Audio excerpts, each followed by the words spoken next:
guys, welcome back to Logics. Today we're going to be doing a tutorial video on, you guessed it, request under default. Now this is a specific form that you file at a certain stage of filing your summons and petition in family law. So if you filed a summons and petition to open a divorce or a paternity case, and you have served the respondent and it's been more than 30 days since the respondent has been served and the respondent has not responded, and you want to move forward and finalize your case, this is the form that you would be filling out. So today we're going to be discussing how to fill out this form. It's very easy, very simple, and I have created a packet, a fillable packet for you to make it as easy as possible. You can download it down in the description box below. Check in the info section and I will have the packet available for you to follow along. Now, once you download that, you will see here that I have a worksheet, and this worksheet is going to make it easier for you to fill out the rest of the forms. And this worksheet is, as it says, it's a worksheet. You do not file this. This is not an official court form. This is just to help you fill out the rest of the forms easily. So once you print it out, you could discard this form or shred it. You don't need to file this form. Okay, so let's get into it. This here is asking about your case number. So if you're filling out this form, by now you have to have a case number, and it should be indicated in your summons or your petition forms that you initially filled out. So refer to your forms to get your case number. It should be indicated on there. And then we're going to be filling out a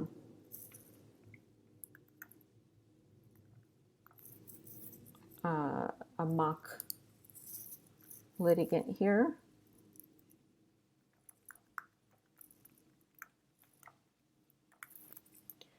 And then here, when you're writing in your names, make sure that you are matching exactly as it is on your summons and petition.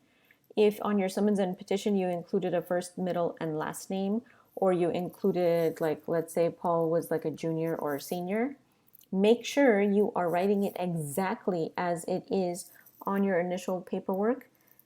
If you do not put the exact names as indicated in your initial papers, it will be rejected. So please pay attention to your names and stay consistent.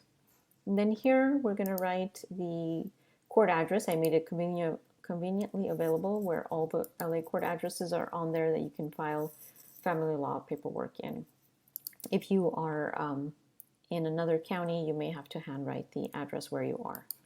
Okay, here you are going to be putting in your information. This is going to be filled out by the petitioner, not the respondent. This is not a form the respondent normally fills out unless the court ordered it. This will be a form that will be filled out by the petitioner, the person who initiated the case or filed and opened the case. Okay, so right now we're just putting in the address of this mock litigant. Of course, you're going to be putting in your address. So don't look at what I've had here. And then for the city, state, and zip code, you're going to be repeating it twice based on how some of the court forms are structured. And then, so just follow along and put in your information here.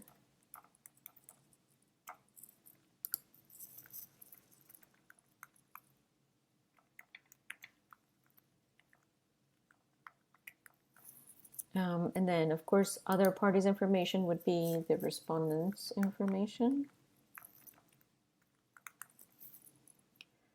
And then for the date, when you click on it, you'll see this little caret appears and you can put in the date that you're filling out the forms, and you don't have to type anything. As of today, we are on August 22nd.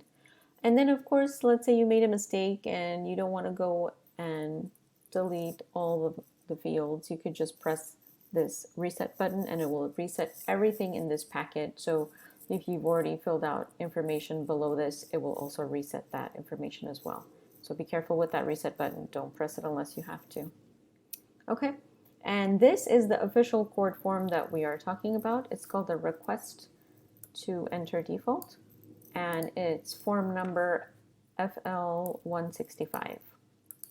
So this is the form we're going to be filling out today. As you can see, the captions have already been filled out because of the worksheet. So now we're going to go into the heart of the form.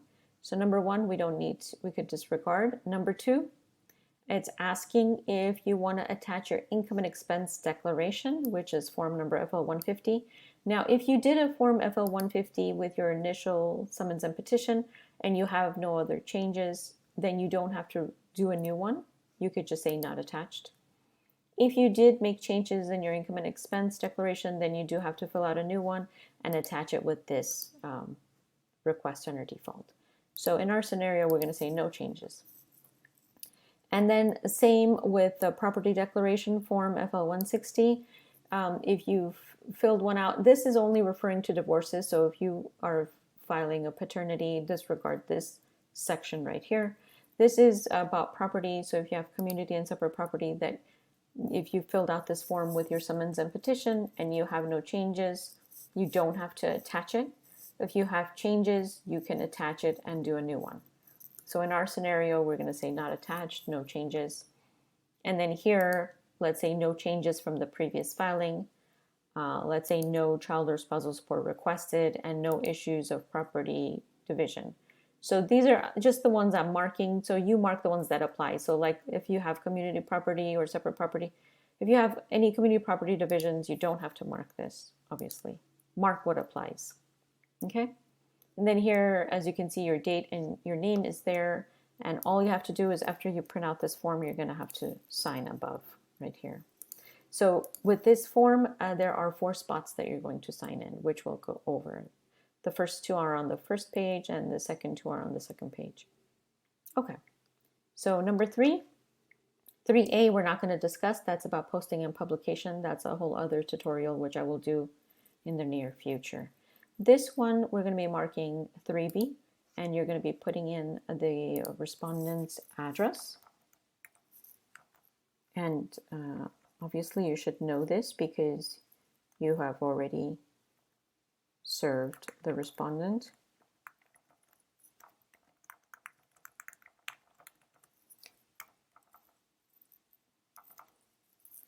And then once you do that, then here again, another signature spot for you to sign. So one up there and one down here. And then here where it says court use only, that's exactly what it is. You're not going to be filling out this part. And I will later on explain why you're going to later on review this section, and we'll come back around to that. We'll circle back to that. Okay, second page. This is referring to court fees and costs. If you have gotten a fee waiver and you did not pay anything when you filed your summons and petition, then this is what you mark and you move on. If you have paid the filing fee, as of today, it should be still $435. And then if you paid a processing fee like a process server or the sheriff, I think the sheriff is $60 as of today. And as you can see, this automatically will calculate it for you, and I have created that for your convenience. Okay, here, again, you're going to be signing. This is the third signature spot. And then here, it's talking about military. This is if the respondent is in the military, then you have to indicate what applies here. I'm in regular communication with the respondent and know that they are in the U.S. military. I recently contacted the respondent. So if this applies to you, mark what applies if the respondent is in the military. Okay. Moving on, the last one, again, this is the 4th spot where you're going to be signing. Okay, so 4 places. And that's it, you guys. This is everything having to do with the form. Now I'm just going to tell you what you're going to do after. So once you fill out this form, you're going to have an original. You're going to sign in all 4 places of the original, and then you're going to make 2 copies. So you're going to have an original and 2 copies. Make sure on the top you indicate copy so the court knows which one is the copy, because the original is the one that they're going to take. And then you're going to include 2 self-addressed stamped envelopes. One in the middle is going to be your name and address and a stamp on the top. And the second envelope will be the respondent's name and address with a stamp on the top. It's a regular sized envelope, the kind that you would get when you get your bills. So you're going to have those envelopes ready, and you're going to take it. You're not going to put anything in the envelope. Basically, you're providing the envelope to the court along with these forms. So once the court takes the forms, it takes about a week or two for them to send it back to you. So once you get this form back inside the envelope that you had indicated, they will put, if your forms have been accepted, they will put the date here, and they would mark this section here saying that your default has been entered. What does that mean? That means that you can move forward with a default judgment. And I will make a tutorial video on how to do a default judgment in the near future. So make sure you like and subscribe so you can see more content like this, and so you don't miss the video on the default judgment.